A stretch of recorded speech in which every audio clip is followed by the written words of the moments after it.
Hello, my name is Abhi Joshi and I welcome you to Bollypiano's new course, Mastering the Left Hand. So this course is actually the continuation of a previous course that I just made, Left Hand Made Easy. So that previous course was for beginners, but this course is for intermediate and advanced level players.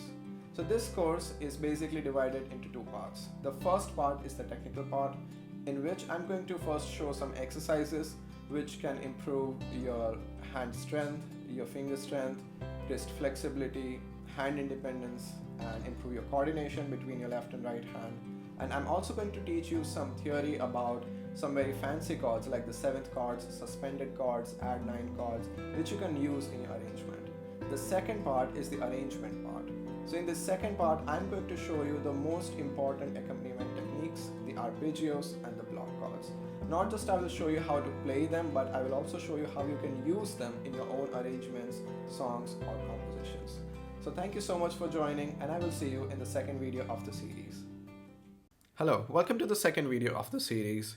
Now, in order to show your creativity of arrangement, it's very important to develop good playing skills. So in this video, we are going to target few of the technical aspects such as coordination skills, finger strength, and wrist flexibility. So I'm going to show you two exercises which I would highly recommend that you practice daily. And these two exercises are from the Hanon Book of Exercises. You can find this book on the internet, it is in public domain. And if not, you can also see the exercise picture on the screen right now.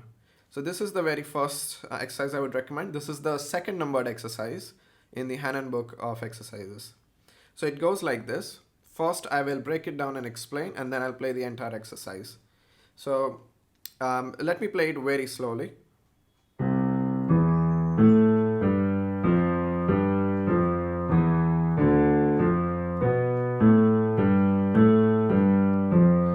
So you can see there is a certain pattern to it. So if I have to show on the left hand first.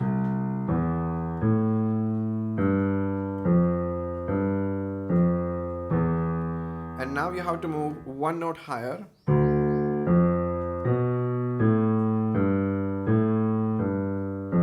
And you can see your pinky finger is almost ready at the new position because we are playing with the 6th interval, right? Not the 5th interval. So again.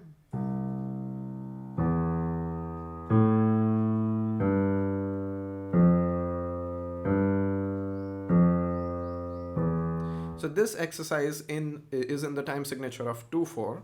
So keep in mind that you want the pulse to be felt as 4 semiquavers and 4 semiquavers. So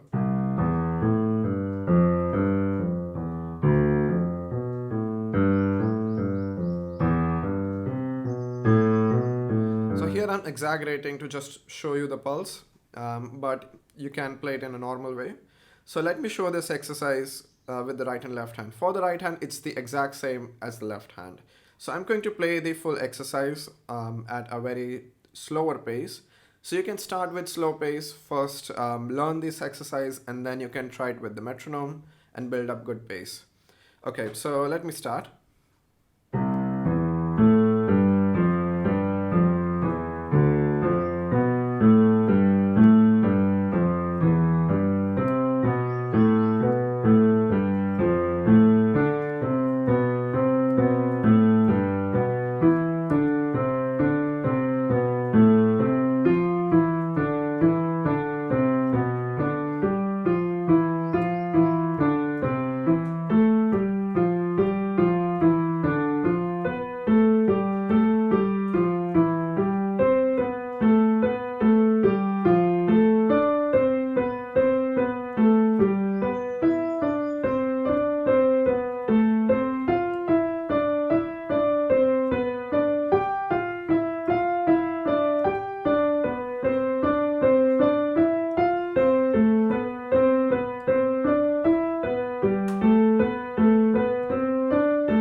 might have also observed that while coming back, it's very similar. It's just reversed. So it goes like this. Sorry.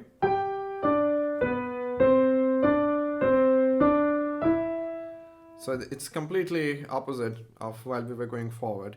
Okay, one important thing to keep in mind that pay attention to the fingerings. So generally when players try this exercise without looking at the fingers, they want to play with the same finger. So like this, something like this, or maybe, I don't know. So make sure that you play the exact fingers that I'm playing. So here the most challenging task for this exercise is to use the middle finger on that second note and use the index finger on the right hand. So it can be a little confusing, but that's the whole point. You want to build good coordination skills, and that is going to help you build good finger strength and overall good arrangement skills. So this was the first exercise, and that is the other exercise. Now this exercise is the 5th numbered exercise in the book. So again, first I will show you how to play it. This exercise actually focuses more on the 4th and 5th fingers, because I've noticed that the 4th and 5th fingers are generally weak for a lot of players. So this exercise will help you a lot. Okay, so it goes like this.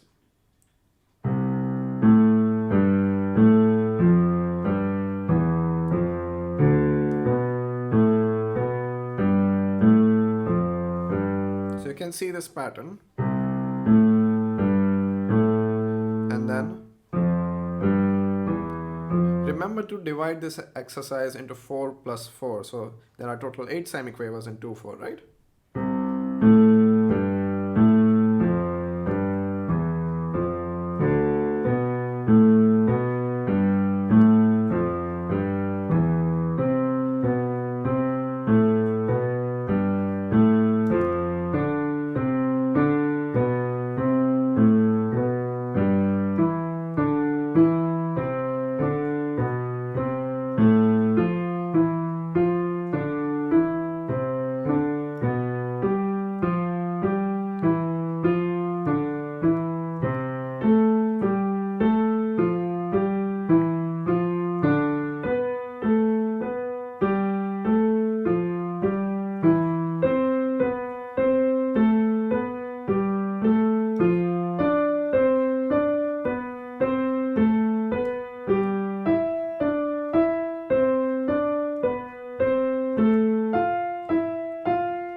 So again, you might have noticed that the pattern changes when we are going in reverse. So again, it's like this.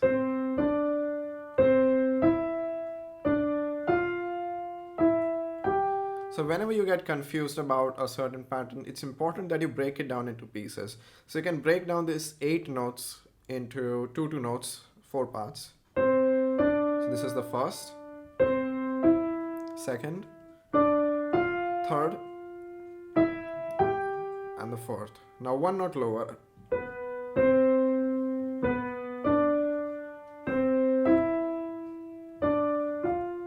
And likewise, you can continue till the end. Hello, welcome to the third video of the series. In this video, we are going to get started with the accompaniment techniques. So the accompaniment techniques include block chords and arpeggios for this series. So these two are the most useful accompaniment techniques for the left hand. And this video we are going to learn block chords. The next video is for arpeggios. Okay, so let's get started. So in the first series, the left hand made easy, we talked about the triad chords, right? And just like the first series, we are going to implement the same concept. We are going to start with a right hand melody, which is very easy to play, just so that we can focus more on the left hand techniques. So for this series, I picked a very simple song, Happy Birthday song. And this Happy Birthday song is basically improvised. It's a little bit different from the traditional Happy Birthday that you listen. I've changed few chords and I have kept this in 4/4 time signature instead of the traditional 3/4, just because I feel that the beginner and intermediate level players are more comfortable with 4, and it would be much more easier to start with arpeggios and block chords in 4 time signature. So anyway, let's get started. First, let me play the right hand for you, just so that you get the idea. I'm going to play triad chords on the left hand to show you what chords go with the right hand. And while I'm playing the left hand, I'm not going to focus much on the voice leading, and I'm not going to use much inversions, just so that it's very clear for you what kind of triads I'm playing. You can also see the score on the screen right now while I'm playing with the triads. Okay, so it goes like this.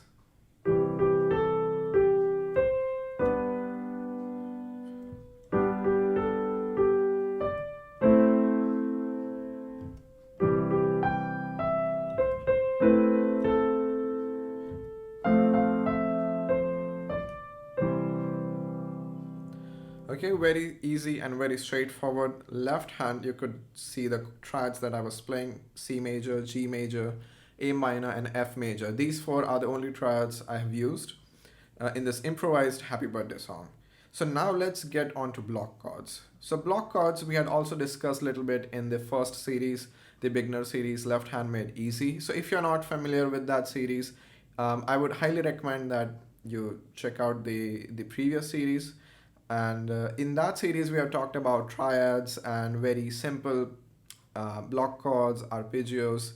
And in this series, which is kind of intended for more intermediate and advanced level players, we are going to carry forward the discussion from that point. So I'm assuming that you already have basic knowledge of piano playing. All right, so with that being said, now let's get started with the block chords. So block chords can be played in multiple ways. So the very first and the very easiest way of playing block chords is playing the 1-5-8. So generally when we play any chord, any major chord or minor chord, we are playing 1-3-5. So this is 1, 3, and 5. But when we are going to play these block chords, in this particular variation, we are only going to play 1, 5, and 8. So 8 is basically the same as the first, but on a higher octave.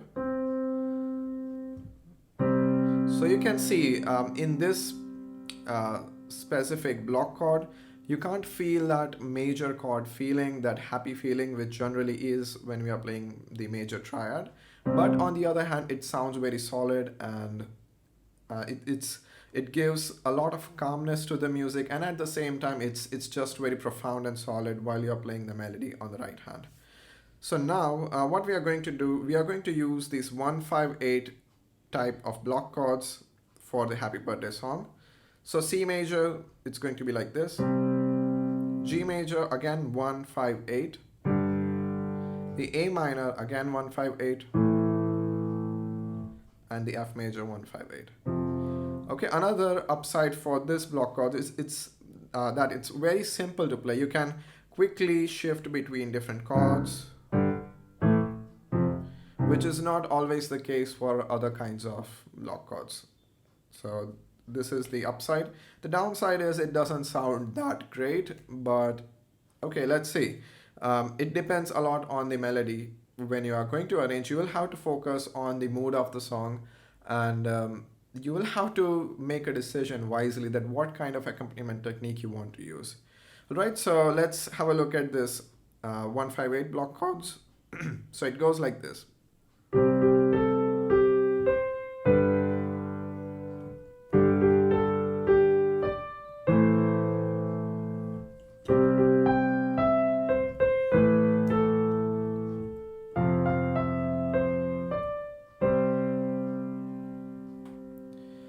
Okay, so this was the first kind. The second kind is 1, 5, and 10. So 10 is basically 3 but of the next octave. So if you're going to play C major, it will be so 1, 5, and 10. So 10 is again the third but of the next octave. So 8, 9, 10. Now I understand that for some people this might be a little bit difficult to play, especially if you have short hands. But again, that's not a problem at all. You can roll the chord. So when I say roll a chord, I mean that we are going to play it as an arpeggiando. So arpeggiando is the term we use when we are going to just roll the chord and play all the notes very quickly that it kind of sounds like a chord. So you have to use the pedal and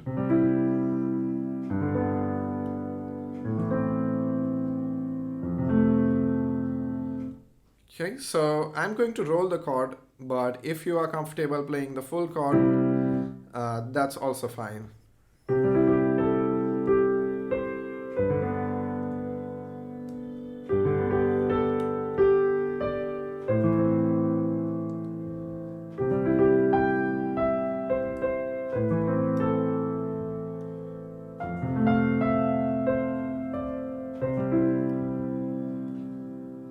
So this sounds much fuller and it sounds kind of like a major chord because of this inclusion of the 10th.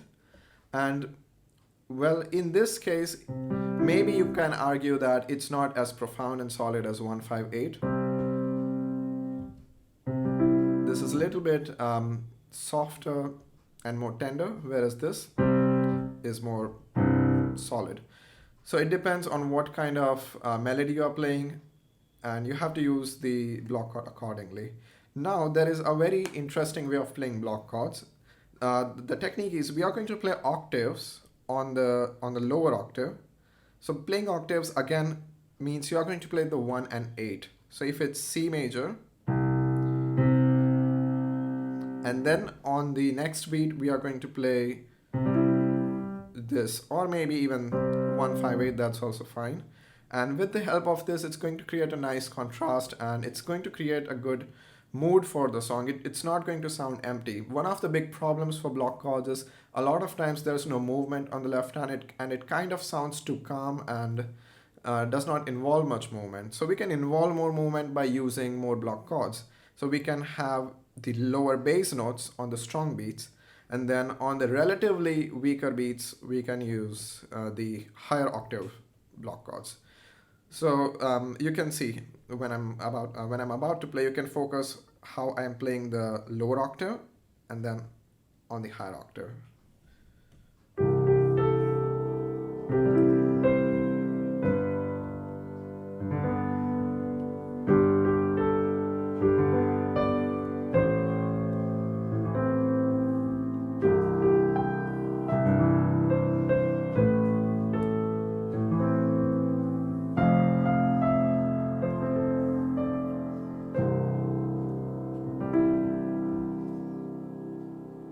Okay, very important is to create a good balance. Now here at the moment we are only playing single notes, which I would highly recommend that you harmonize these notes. We are going to look at that later in a completely new video in this same series, that how can you harmonize the right hand to balance the left hand. But at the moment, remember that you don't want to play the left hand too loud and too solid that your melody is subdued. So keep that in mind. And you can use these block chords in most of the songs, but remember that it should kind of captivate the mood of the song. If it doesn't work, then maybe you can try arpeggios, or maybe you can try different kind of block chords. So again, block chords, very useful technique, and I highly recommend that you use it in your compositions and arrangements. So thank you so much for joining. In the next video, we are going to have a look at one of the most interesting accompaniment method called the arpeggios. So thank you, and I will see you in the next video. Hello, welcome to the fourth video of the series. In this video, we are going to have a look at one of the most phenomenal accompaniment methods called the arpeggios.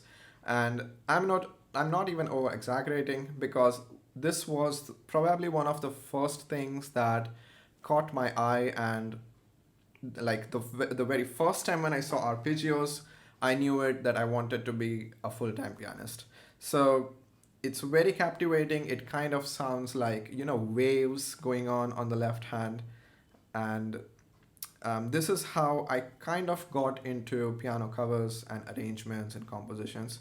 So I hope that I can deliver all that energy to you while I'm teaching you, and hopefully help you develop this sort of interest for playing the arpeggios and having an interest for composition arrangement. So arpeggios, we have discussed a little bit in the beginner series that it's kind of breaking up the chord, and it's complete opposite of the block chords. Instead of playing multiple notes at the same time, we are going to play only one note, and we are going to use the notes of the chord and create this movement like there's a wave going on the left hand, which is going to accompany the right hand. So again, to frame it in a better way, we're just going to play the single notes of the chord to accompany the right hand. So again, we are going to use the same right hand melody of Happy Birthday, but now we are going to have a look at different arpeggios. So the very first arpeggio pattern that I learned was the 158. So if you remember from block chords, we played the block chords of 158 pattern. Okay, and here we are going to do the same thing, but we are just going to play it in a specific pattern. So 1 5 8 5 8 5 8 5. So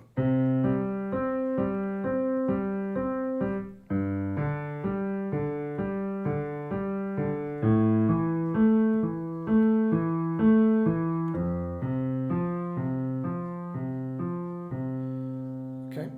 Another alternative is playing 1 5 8 5 1 5 8 5. That pattern is also very popular.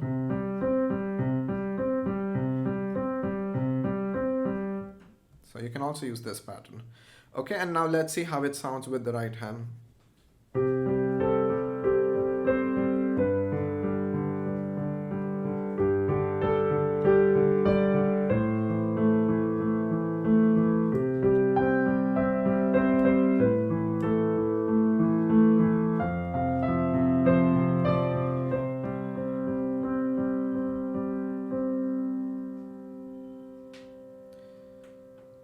Okay, and you can use these arpeggios as 8th notes or 16th notes, quavers or semiquavers. So with semiquavers,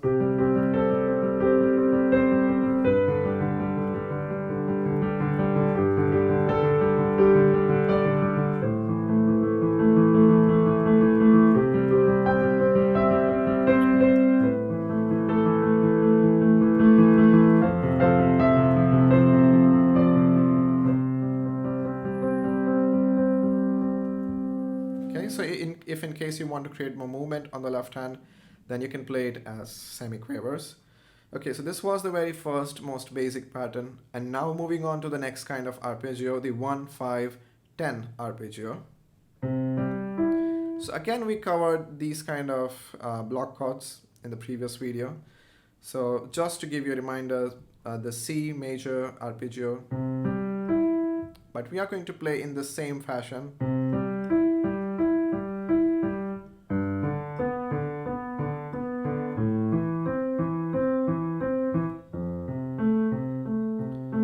So if you remember in the previous video, I was kind of making the point that it depends on the song whether you play 158 or 1510 in the case of block chords.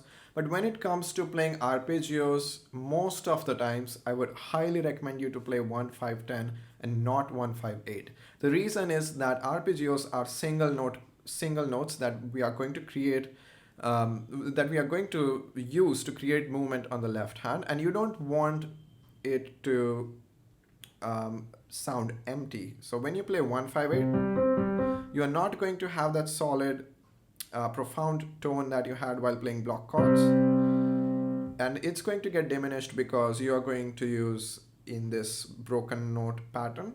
So I highly recommend to use 1 5 10 because it sounds much more melodious, and it sounds kind of it gives a much fuller sound compared to 158. So let's try it. Let's try with the right hand.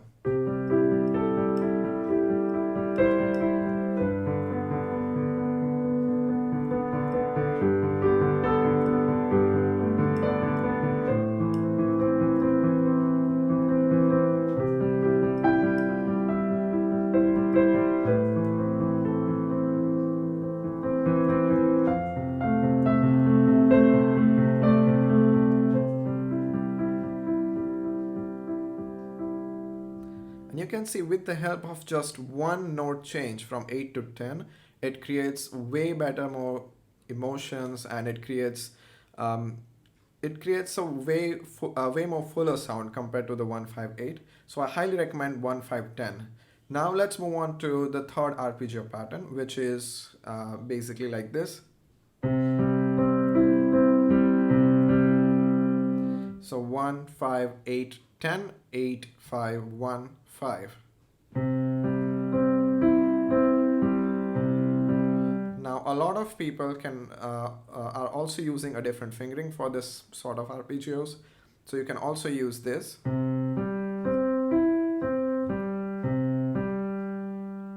Now remember, this is 4/4 time signature we are talking about, so we get 8 notes: 1 2 3 4 5 6 7 8. But in the case of 3/4 time signature, you only get 6 quavers. So that's it. 1 2 3 4 5 6. Right? So keep that thing in mind when you're playing and when you're arranging the arpeggios. So again, you can use this pattern, or you can use this fingering. Now when you're using chords that involve the black notes, you don't have an option. You have to use the other fingering. So this one. So this is the D flat major chord.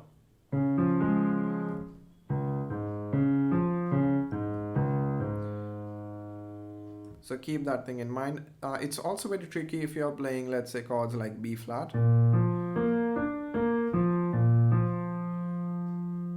So yes, you'll have to practice this because this is a little bit tricky if you are, let's say, an early intermediate level player. But don't worry, with practice, I'm sure that you will be able to play it.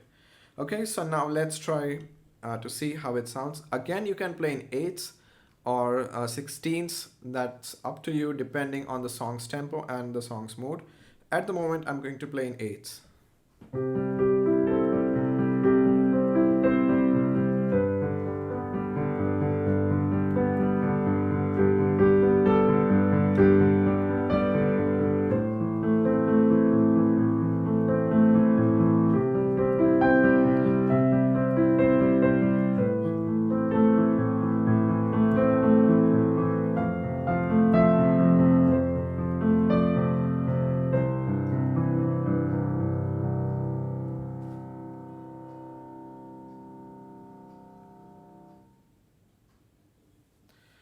Okay, so these are the 3 major arpeggio patterns that I use in my arrangements and my songs, and I highly recommend to try these 3 kinds of arpeggios. Some of the arpeggios and block chords might be a little bit tricky to play, but I'm sure with enough practice you can play them. And alright, so thank you so much for joining. And in these 2 videos, block chords and arpeggios, I tried to cover most of the stuff, most of the important accompaniment ideas. Now in the next video, we are going to see how we can make the left hand even more creative. So thank you so much for joining, and I will see you in this next video.